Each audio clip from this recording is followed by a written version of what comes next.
Hey everybody, I want you to change your tune. Well, I want certain people to change their tunes because I know when we go through challenging times, we can be pretty down or pretty challenged or pretty, uh, it, it can be pretty difficult to stay upbeat. And if that's the case, let's talk about Mad Libs. If you're my age, around the age of 50 plus, when I was a little girl, we'd go pick up this booklet it was called Mad Libs, and then you'd turn to a page and someone would sit opposite of you and you'd say, give me a noun, give me a verb, etc. And they just randomly say things off the top of their heads, and afterwards you'd have a little story, and it would kind of be really goofy because it would be descriptive words that didn't really make sense, but it would be a hoot. So I want to talk about how challenging it is sometimes to turn that frown upside down. And I'm talking about primarily after a loss when it comes to parental estrangement, or your kids have gone off to college and you're kind of down on yourself and you're wondering, oh, what do I do? And so I think a lot of the outcome has to do with how we apply certain verbs into a certain structure. And I just want you to fill in the blank. I am blank as a result of my children parting ways. And so you say, well, gosh, I'm sad as a result of my children parting ways, or I am angry as a result of my children parting ways. And you can fill it in with a lot of negative adjectives and things like that. But I want you to challenge yourself.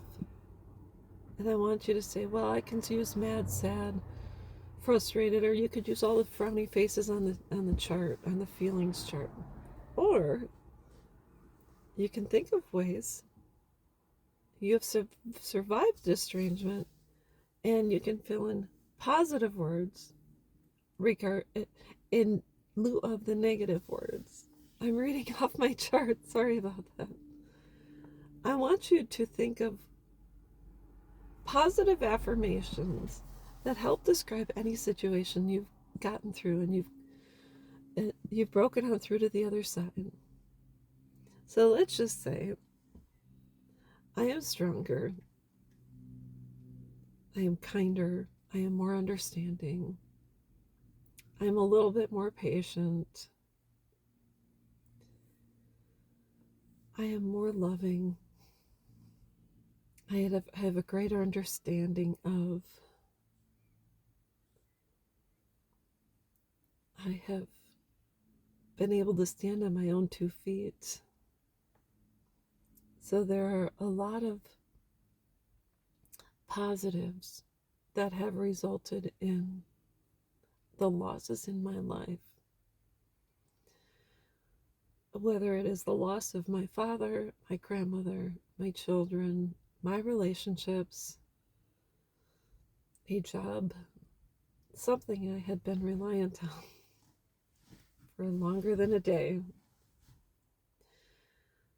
And I know it's tough, and I know how easy it is when you gain that weight, the weight of heartache and the passing of someone. I know there's a certain weight that comes along with it, and just like when we gain weight, I can fluctuate 20 pounds up or down. And I know how easy it is to to be stuck and to become complacent and to say it's going to be too much work to lose this weight. I don't want to get out of the house and go to the gym. That's the same way we can apply not wanting to make changes and to let go of the negative. It's just easier to wallow, isn't it? It's easier to stay in bed. It's easier to cry. And so I just want you to think, if you put a little bit of effort, and you just effort and time, and make a conscious effort to get off the couch and to have a positive thought, over time it will just get easier. I wasn't when my children parted ways, I wasn't the most pleasant of persons for a while. It took me some time to smile again. It took me some time to laugh again. It took me some time to want to leave the house and go see a movie or get together with friends.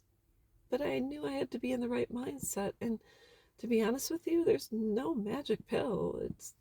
I didn't wake up one day and say, "Oh, everything's better." No, absolutely not. And even if I'm okay today, it doesn't mean I'm going to be okay tomorrow. Um, it just means for just for today. Just like the good old saying from Al-Anon. So, anyways, that's all I wanted to talk about. I hope this helps someone else, and I will be back.